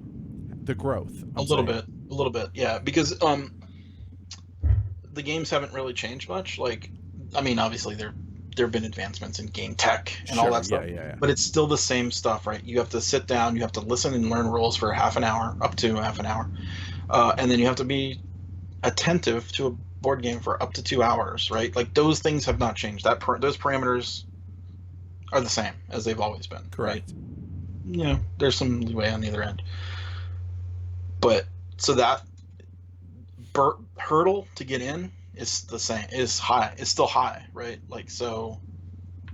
What was the question? I forget where I was going. BG's has the growth in the hobby surprised you? Oh yeah, it has surprised me. Yes, that's the reason, because the hurdle's still high, right? The hurdle to board gaming is high. I try to convert people all the time that will never be converted, right? Like that, and maybe, and I don't know where they're coming from. Like I said, maybe people are getting a little jaded with the video game world. Like, eventually you kind of. That's what happened for with me. I go in waves, right? Like, I'm a sine wave. Like, I'm high on video games, and then I'm low on video games, and then I'm high on board games, and I'm low on board games, right? Like, that's kind of natural. That's a natural, like, human thing, right? You'll eventually be like, yeah, I'm gonna move on a little bit, right? Like, that's just the way. But as far as the hurdle to entry, I mean, there are filler games, right? There are things out there that have shorter playtime, shorter teach, shorter all these things that, you know, try and get people hooked and be like, oh wow, I didn't even know this exists, and all of a sudden they get inquisitive. That could be contributing to the growth, right? People are getting more introduced to the gateways. Like, there's more gateway games out there now than ever before. Right. And so that, instead of the person coming who wants you to get into this, instead of bringing over Democker, they're bringing over, Century Spice Road. Sure. That's right. That's the latest game. Yeah, that's one of the newer, right. What I would call a gateway game. I agree. Yep. No, I agree. And I think this is an awesome thing for the hobby. Even if it's not our niche, it's still a great thing for our niche, for the simple fact that, like I said, some of these people move along that path, and That's where they find, the demockers and the Arkwrights and all of those things. So yeah, I think that's awesome. So all right, here's a note about the bubble. Yeah, bubbles are when people are spending money and investing in something with an expectation of return. And I guess potentially that could be, but a lot of the money is coming from crowds, right, where they don't have an expectation of return. Well, their expectation is that they get a game. They get a decent game, right? Millions of dollars are flowing in that way. Millions, right? Right. And so I don't think that's a bubble situation. Like, that to me doesn't mean a bubble. Like, because you're not throwing in a bunch of money with an expectation of making a bunch of money. That's right? fair. Like, that's how a bubble grows. Like, I guess the value of something gets higher and higher, and then eventually it all becomes worthless because nobody's buying anything anymore. Some of the bigger companies are in danger of that, no question, right? But I think the state of the gaming industry right now is like a lot of smaller companies with less risk, at least I think. Well, and then you have companies like Asmodee and everything else that's acquiring companies left and right, it feels like, right? Well, they're spending a lot of money to acquire companies in order to make a lot of money, right? So, I hear you. So bubbling may not be a factor yet. Okay. Because they're making a lot of games, but they know what they're selling too. Like, they're not just making games and with nobody buying them. If they are, that's dangerous. But I don't suspect that, because here's my feeling. Every time a new game comes out and I get interested in it and I want to get it quick, like I want to own it really fast, it's sold out by the time I get to the store. Right? They're gone. So my anecdotal evidence is there's not a problem. Okay. All right. Fair enough. So let me ask you, since I brought that up about Asmodee, do you think that's a good thing for the hobby? That model that's going on? I don't know if you can call it a model. I mean, like setting the prices to be a certain point, or which part of... Two parts. Sure, we'll tackle that one first. I mean, if they are acquiring companies... Here's the thing. A lot of companies that... I don't know. I guess a lot of companies that are under their umbrella, let's say, they may not own them. Okay. May not have had the capability to print more than 5,000 copies of a game. Okay. Right? Like, you can sell 5,000 copies of anything. Right, the game, if it's good, right? If it's a piece of junk, forget it. But if it's a moderately good game, let's say the 7.5 bar average, right? If it's there, then it will sell. It will sell out, right? And so having a bigger umbrella company with wider or greater resources is great, because then that game can get more copies out of the gate. But just that make a homogenous industry? No, because they work with a ton of studios. Like, they have, I mean, I guess maybe people just see it as like they're absorbing companies, but they also work with a bunch of studios to help them. Okay. All right. So you're seeing it as, hey, you're going to fall under us. You still keep your identity on who you are, but... Right. Isn't Z-Man Games still... Well, I mean, Z-Man was acquired, and then now it's acquired again. But, like, Pandemic Season 2 is coming out, right? And I don't know if you remember, but that was shortaged when it first came out. Yes. Like, you couldn't get it. I don't suspect that's going to be an issue this time. Because they're going to have the fact that they can produce and distribute more accurately the demand. Okay. Right? So you think that's not necessarily a bad thing. Okay. All right. Or on the flip side, not just not negative, but it's actually a positive. Let's compare this to Terraforming Mars. Okay. Like, which on fire, right? Like, everybody wants that. Right. And then Steven had a huge print run for a single business single person. Right. It's the biggest print run in the history. He was taking a huge risk that basically, if he got screwed, he would have been wiped out. Like, it would have wiped him out. Whereas I think a bigger company can, let's say, absorb that risk easier, like spread it around a little more. I mean, that's my guess. Okay. I'm not a business person. All right, fair enough. So this is just my gut instinct. No, and that's fine. But I mean, people want to know your opinion because of who you are, regardless, business guy or not. So on that note, though, let's talk about the map. Will get you a cup of coffee. Okay, talk about the what? The map, the manufacturer advertised price thing. Yeah. I don't quite understand that. I've stayed away from all that. Like, can you explain it to me in like 5 seconds or quick sentence? To the best of my knowledge, and if I'm misspeaking about this, I'm sure the chat will let me know. But I believe look, you can only advertise it at this price or higher. The end. You are not allowed to advertise it below this price, whereas if people come into your store and they see it for lower, that's something different, but you can't use that to draw them to you. At least that's my understanding of it. I don't know what the reasoning behind that is, honestly. Is to keep the perceived value value keep the perception of a brand. of the game yes. up in value. Okay, so let's compare it to the video game industry, because this is what I know. Okay, cool. Steam Perfect. just had a sale with almost every single game on 1,000,000 50% games. off, 33% to 50% to 75%. Some games were like $1. Right. They sold tons of them. Probably more than they would have ever sold if they kept it high priced. Agreed. There you go. Enough said. I don't know. Like, if that, I don't know if map is a good thing. Like, I mean, people have a perceived value of something and what they'll pay, and if they think that number is too high, they won't pay it. Right. I agree. I mean, you on the flip side of that, you look at some of the expensive games. You look at what Splatter. You look at 18xx games. You look at the super high produced Kickstarters from CMON and all these other companies that you're spending $100 to $400 sometimes on some of these games, and people are still people have no problem dropping that kind of they're crushing Kickstarter on some of these. I predict the biggest Kickstarter ever will come out next month or this month. Oh, you think so? You think? Yeah, the CMON Game of Thrones game. Oh, all right. It's going to be the biggest ever. Going on record.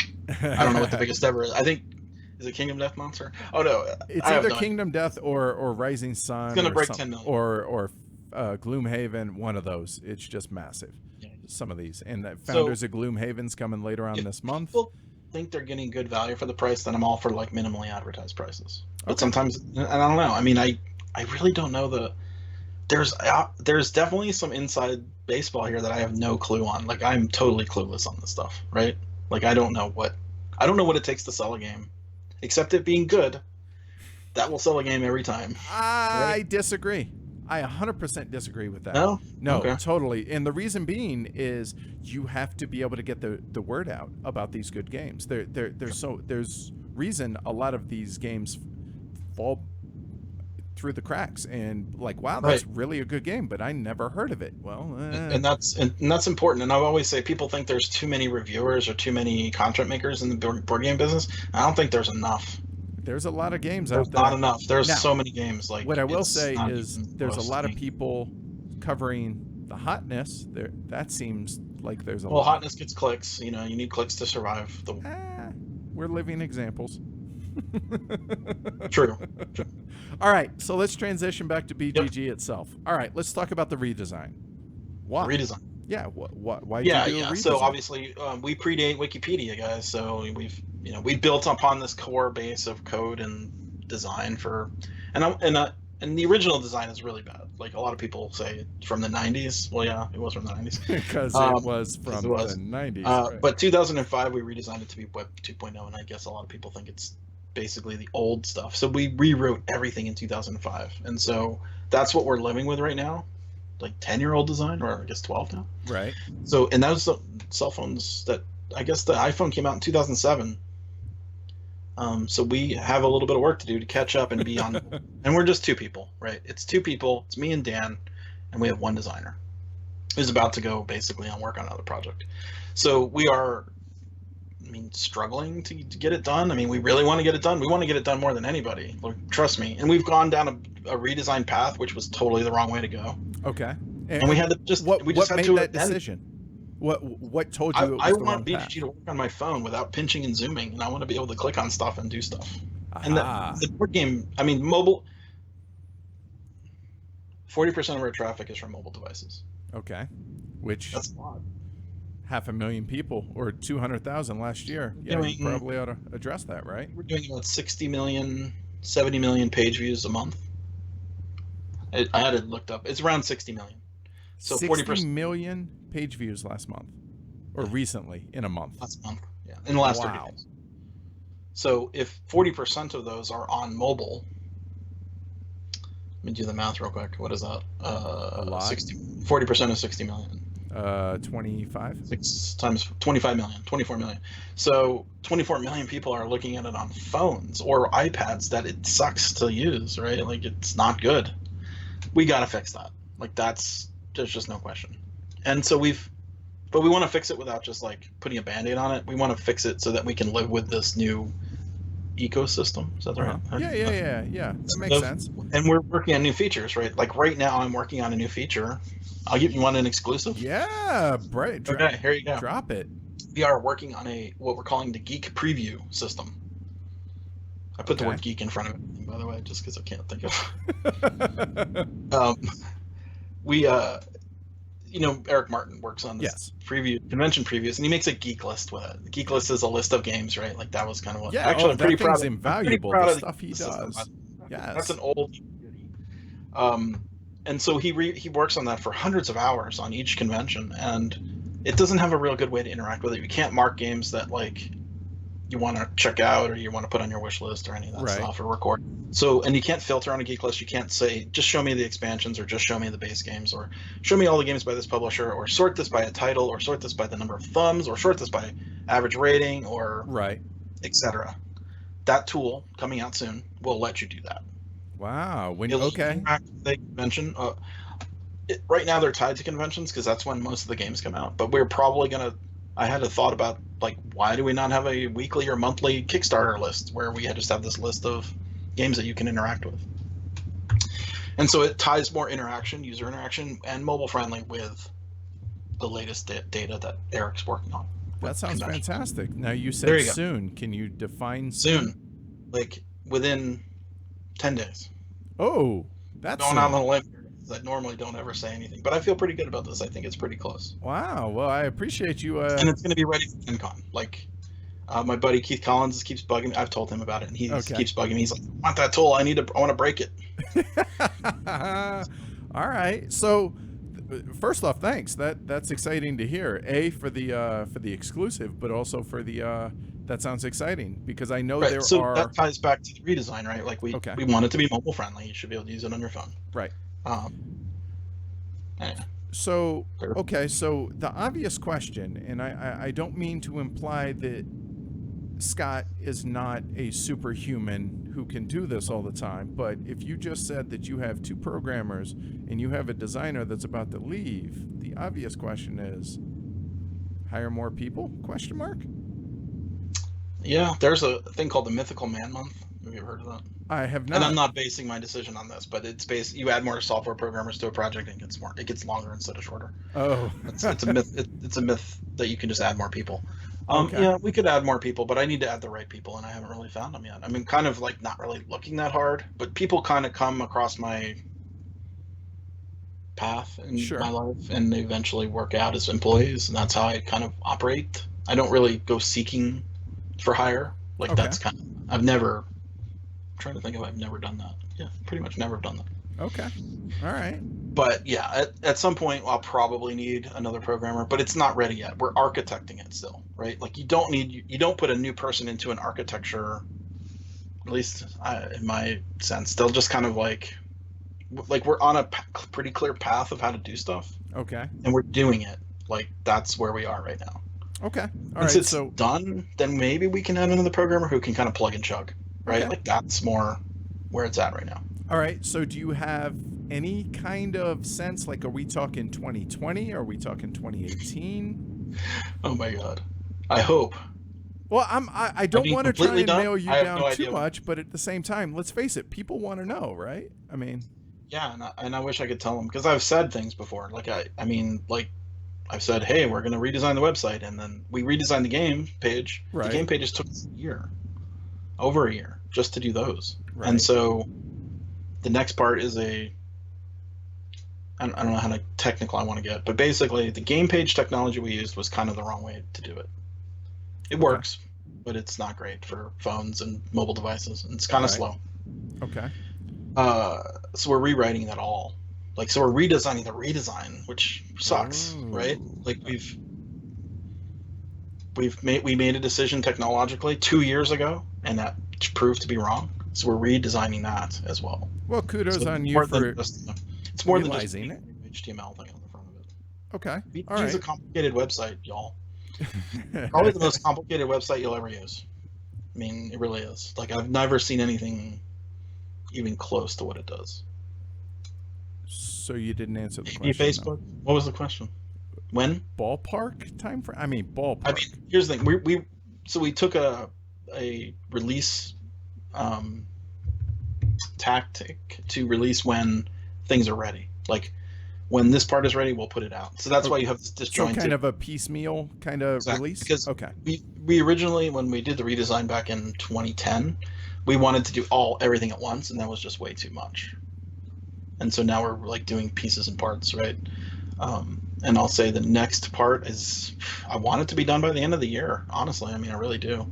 Okay. But once that part is solved, like that part will solve so many other parts that it kind of is like a domino, right? Like once that first domino falls, hopefully, it's like doing something for the first time. After you get that down, then it just becomes easier from that point. Or I won't say easier, but like it's a formula, it's a pattern, right? Fair enough. That pattern. All right, so got some chat questions. Oh yeah, well, we still got a lot here, but that's okay. That's okay. Let me type one thing here real quick. Sure. While you're typing, I'll ask you this. So, how big of a deal do you think it is to the industry for a game to be on the top 100 list? Okay, let me think about it.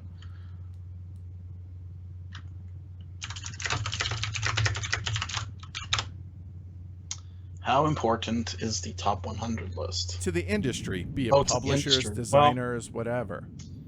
It's become pretty important from what I understand. Like I know some publishers, some distributors are ordering games based on that.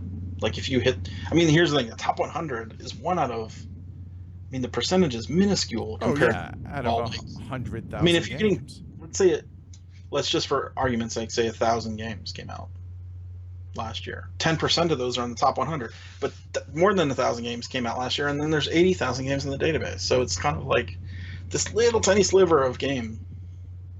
Oh, I agree. I mean, it seems as though lately it's becoming more of a hot list than a, these are the best games type list. Are you concerned about that?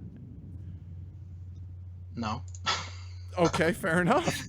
I mean, we have a rule, I guess, or a statement that people can rate a game for any reason at any time. Right. And so let's just do some math, right? How many people just got into, like, BGG got 200,000 new users last year. Right. They didn't go back and play all the games. Nobody can do that. Right. It didn't go play the games from 20 years ago. So that makes sense that the newer rated games are new. Or sorry, the top rated games are new, right? Because that's what people are playing now.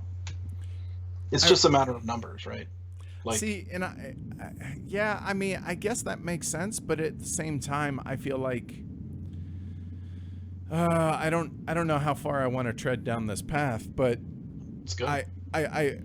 I do worry how much hype plays into that, and whether or not, and because this is supposed to be, if people, like what you said, distributors are ordering these games, or publishers are being driven off of this list, or using some of this to drive some things. If that's the case, then isn't it kind of a self-perpetuating, prophecy in a sense that these games aren't necessarily the best games. These are just what's hot. And hot does not equate to good all the time. And so that's my concern. The number 3 game has been on there for agreed 12 years. But also look at the rest of the top 10. You got 3 or 4 games from the last 15 months. So I'm not saying that's necessarily a bad thing. I'm just, it kind of makes me raise an eyebrow going, is this how it should be working? And should people be putting as much stock into this as they do? And if that's the case, does BGG do something behind the scenes to, I don't want to say curtail that, but maybe address that? So maybe is my outlook on, let's just say I manipulated the ratings to change them to how I think they should be. Why does my view on the world of how board gaming is, why should that be?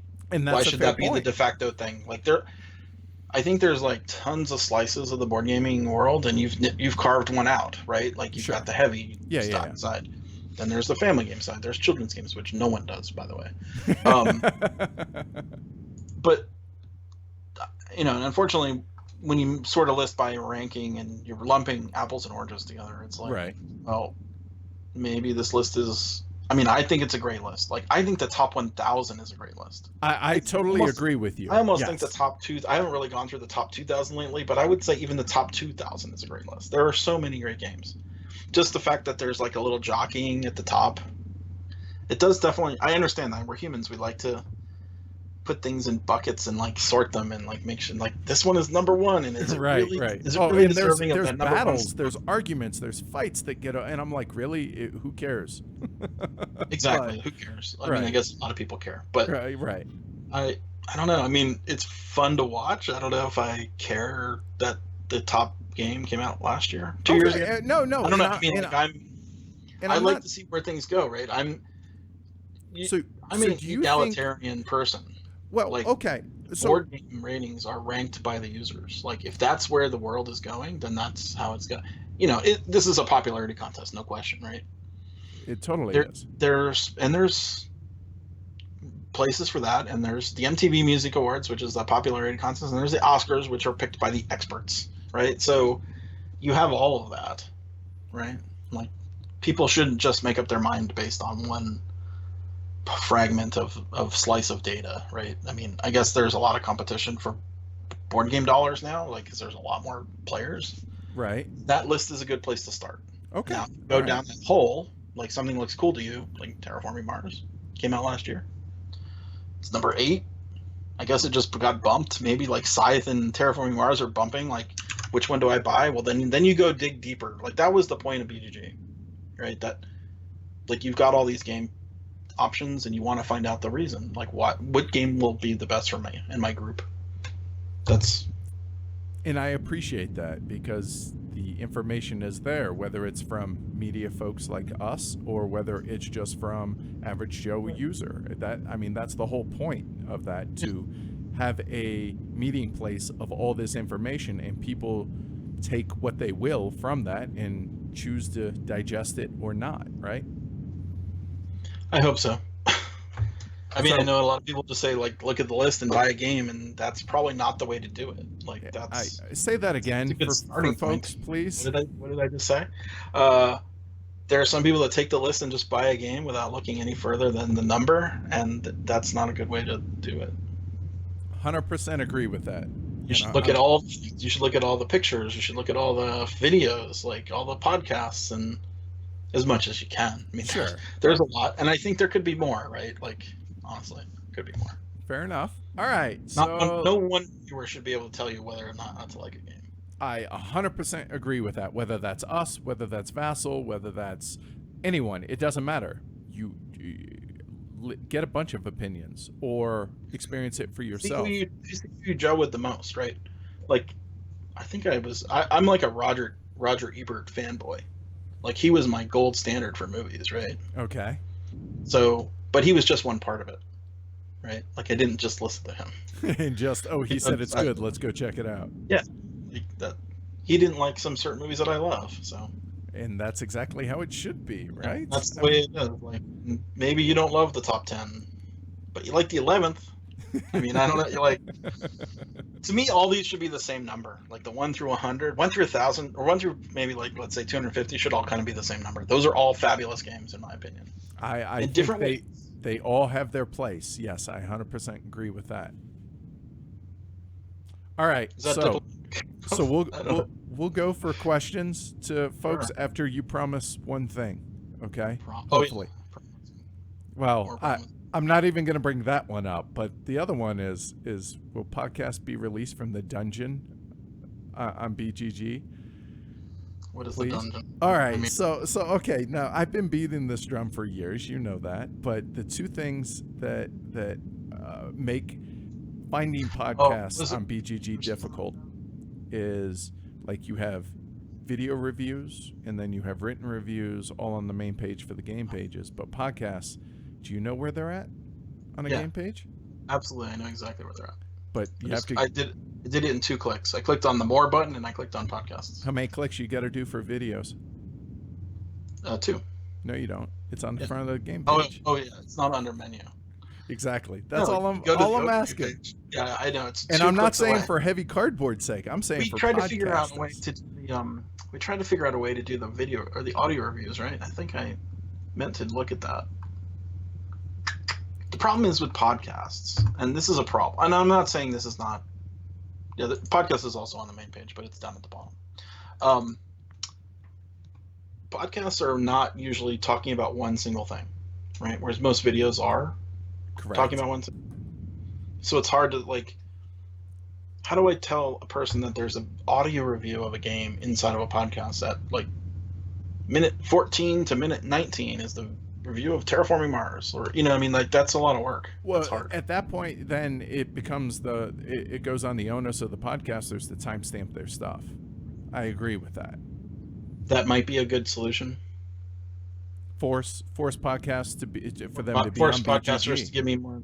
I mean, right now, all you need to do with podcasts is just put it into the like a link when you link a podcast, right? And then people can go look for it. Yep. No, and I agree. I mean, force podcasters to timestamp their stuff accurately, and In the hey, I descriptions. mean, put the onus on the podcasters. That way, BGG doesn't have to carry the weight. But obviously, somebody would have to moderate that or something. But nonetheless, that would be It's a bit of work. I understand that. Just I'm on behalf of podcasters everywhere. I totally hear you. So that's all. And I know the Golden Elephant is going to make its way to BGG soon. Getting the Golden Elephant awarded system. Thank you. Absolutely. I appreciate that. All right, so let's go to some questions from users here real quick. All right, let me get onto this.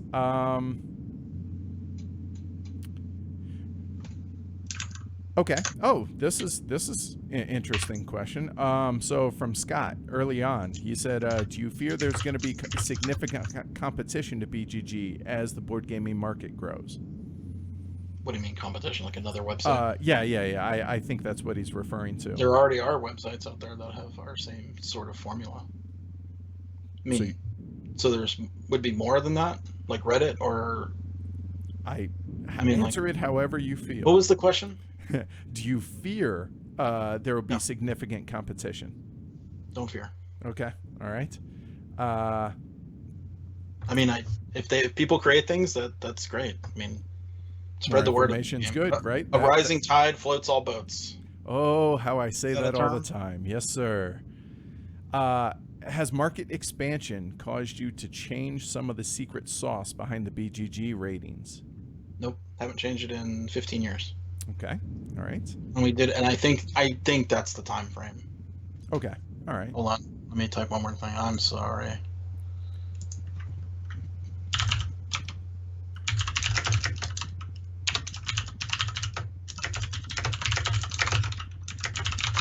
Okay. Do you? So, somebody directed this specifically towards Tom Vassal's negative reviews, but just in general, I think we can generalize this is, have you thought of any sort of moderation to remove some of the negativity, whether it be in reviews, comments, whatever, on BGG?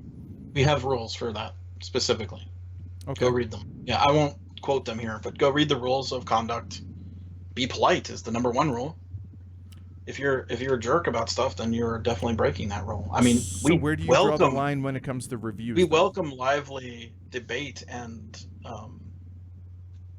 disagreements, but if you call somebody an a-hole or a dummy or stupid, and then you're starting ad hominem attacks, that's no go. Like, that's not kosher, right? So go read the rules of conduct. I think a lot of people just skip over that stuff. I mean, doesn't everybody skip over all that stuff? I don't know about that. I think a real there's basic set of rules. Or just follow the golden rule. Yeah, follow the golden rule. And and here's the thing. I think you have to be.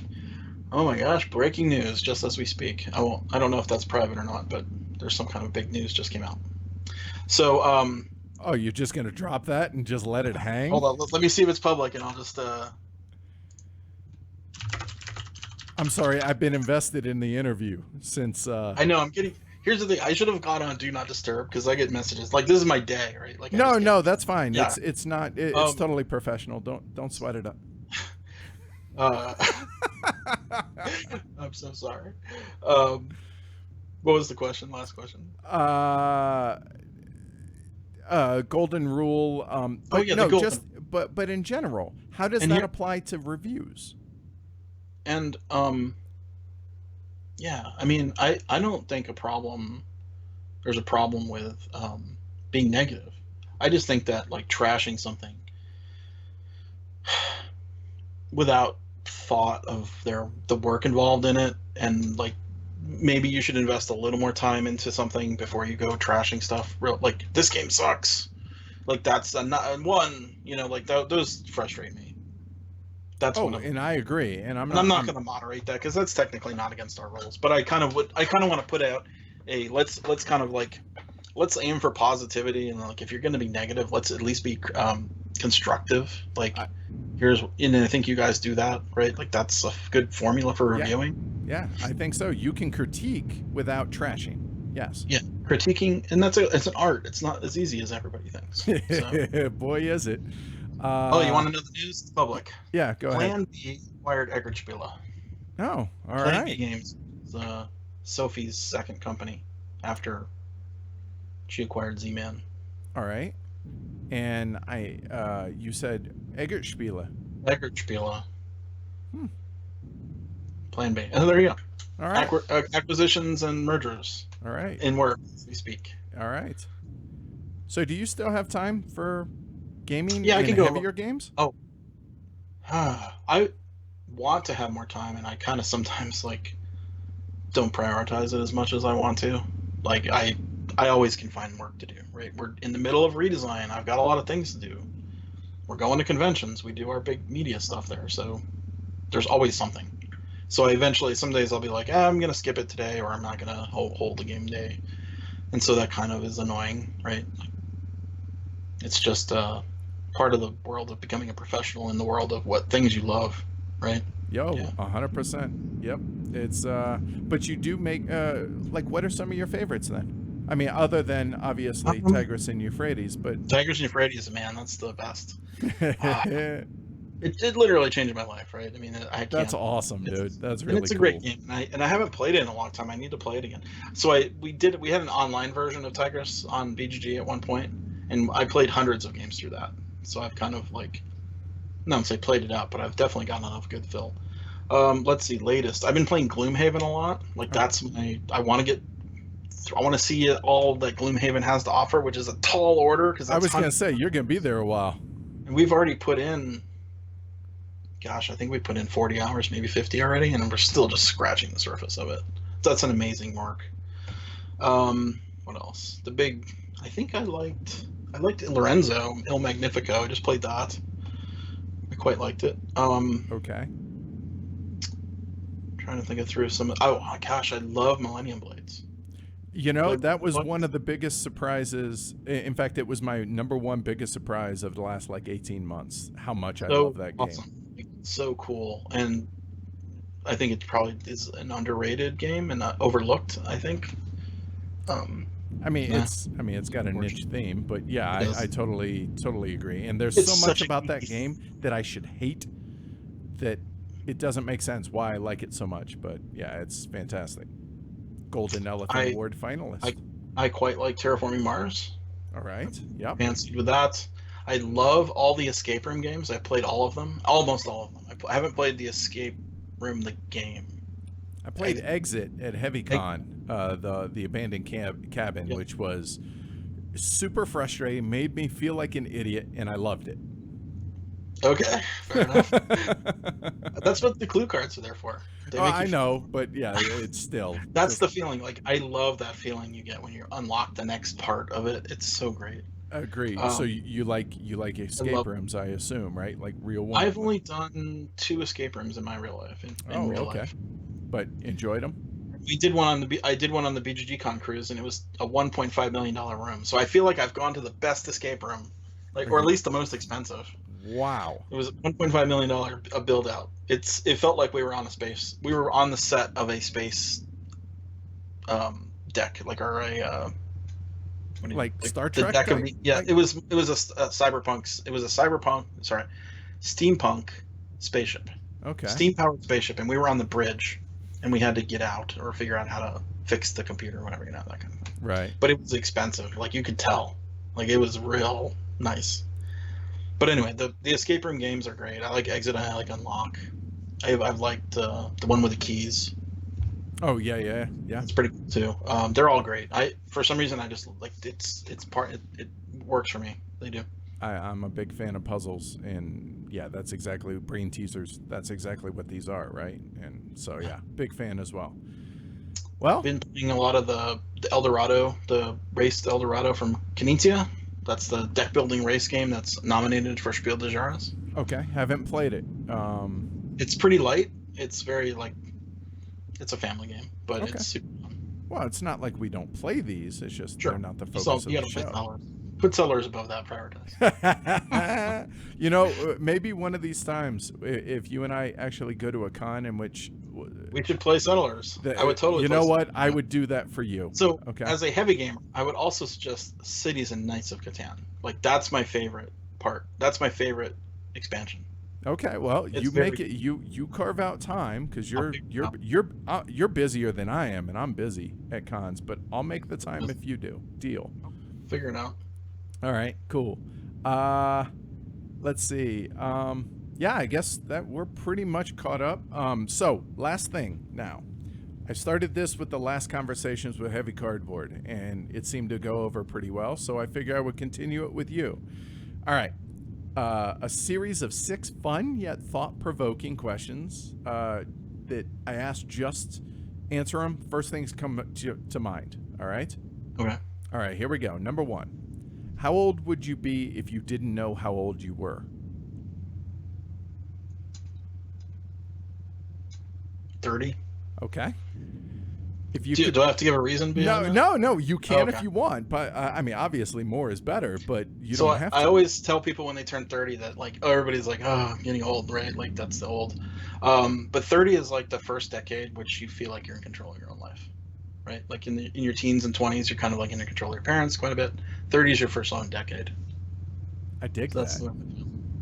Awesome. And I'm hoping to be able to go back and listen to the answers of all of these as I acquire more and more of these conversations. Right. And I think it'd be fascinating to listen to. List. Yeah, totally. All right, so number 2. If you could master one skill that you do not have right now, what would it be? Playing the piano. Why so? I've just always wanted to play music for some reason, but I cannot. Like I'm a creative person. I like to create stuff, but I cannot play music at all. I want to be that person that can just whip out a song like on the piano. Very cool. All right. If you could have dinner and conversation with one person in history, alive and or dead, who would it be? One person.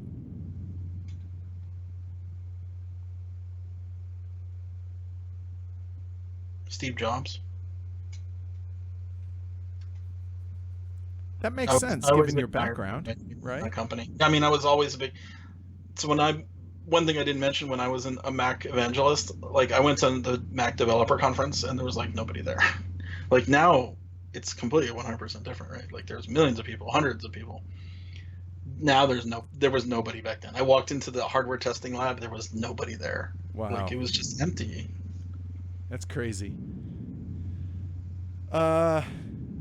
What are 3 things that you want more of right now? It could be physical, characteristics, ideas, anything. 3 things that you want more of. Anything. Whether it's time, an idea, whatever. Man, I don't like saying those things because it means I could make them happen. First things off the top of your head. I guess I would like more time, but I know I have a lot of time. So, I mean, it's a weird thing to say. So, like, I want to be efficient at how you budget your time? Maybe more efficient at my time. And I wouldn't mind to go back in my life where I was more outgoing and less introverted. Like, I feel like I've gotten a lot more introverted over the years. Okay. Maybe less introversion. Okay. Back to those days where I was, like, reaching out and making connections. Let me be a part of your game group.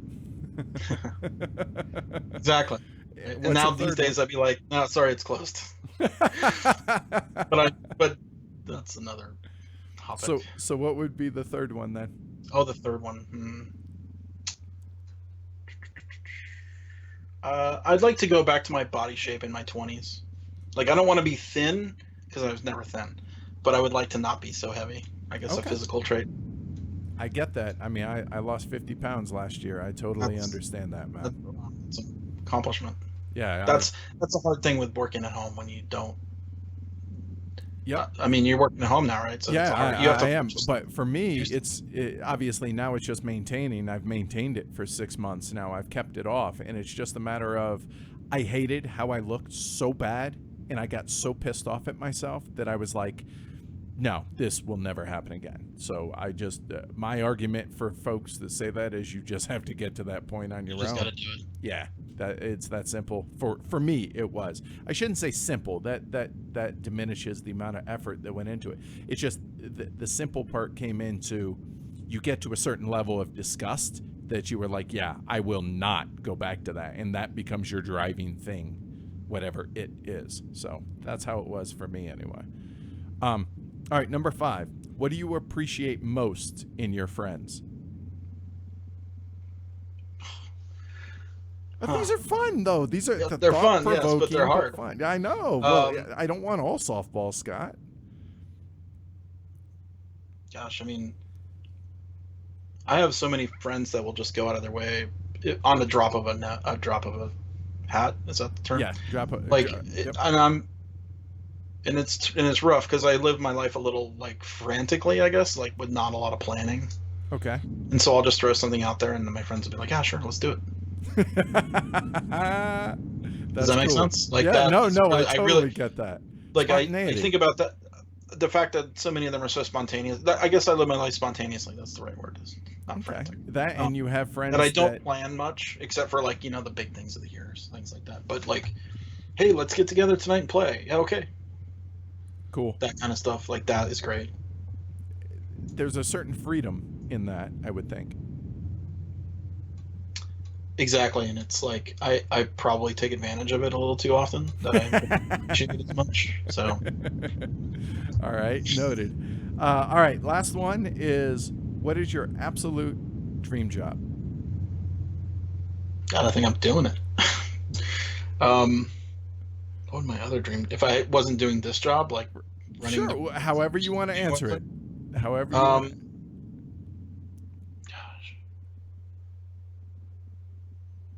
Like for me, it was always, I mean, outside of kind of what I'm trying to do right now is I've always wanted to be a GM of a baseball team. Oh, interesting. So I've always told people that my dream job would be to run a burrito store. Because the worst problem, and this is sort of true. I think running a restaurant would be my dream job, right? Creating and running a restaurant.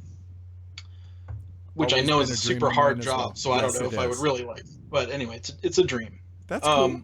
But my burrito stand story, I want to run a burrito stand because the worst problem you can have is that you run out of beans. Like, what else is there? Hey, Scott, we're out of beans. Oh yeah, I guess we're closing today. I guess we're done. That's the hardest problem to solve. But anyway, I am a foodie. Like, I love food. Oh, you and me both. That would be the dream. Like, to create my own restaurant, my own vision of restaurant, and menu and the whole 9 yards. Absolutely. Nice. All right. There's a lot of restaurants around here that I go to, and I hate them.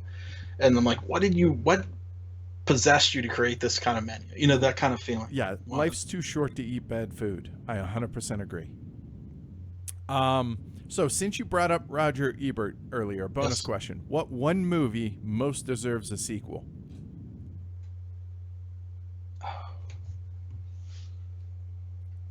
I think I used to have an answer for this, but now I've forgotten it.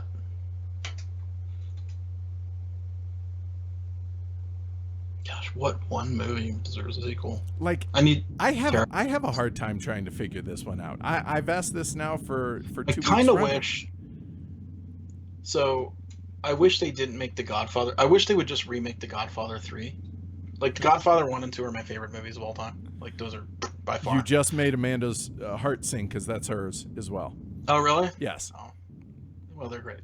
They are. Godfather 3 is a piece of crap. Redo Godfather. Godfather 2 needs a sequel because Godfather 3 is not. Okay, that's a good answer right there. I dig that. All right, cool. All right, that's all I got. That's the end of the internet. That's really all I got. Done. Turn it off. Right. Shut it down. Turn the lights off. Last one out. Hit the lights. All right. Ooh. Well, thanks everybody for watching. Kevin Brewski just said Blade Runner. I was pretty happy with Blade Runner. Okay. All right. But they're making a sequel, so we're getting a sequel. Right. Yeah. So there's that. So. All right, cool. Seriously, Scott, I really appreciate you taking shoot, it's been almost 2 hours now, unexpected, but I found it really interesting. I really enjoyed it, man.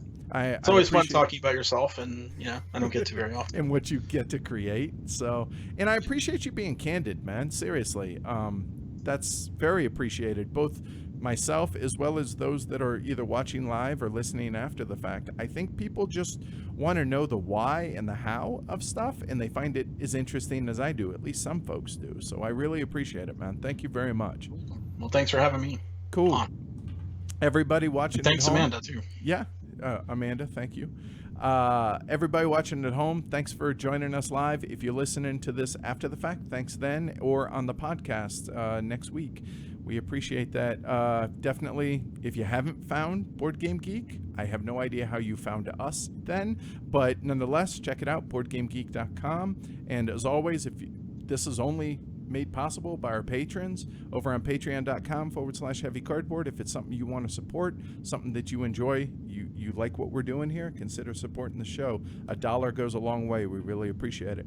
So Scott, thank you again. Everybody at home, thanks a lot, and we'll see you next time. Later, guys. Bye-bye.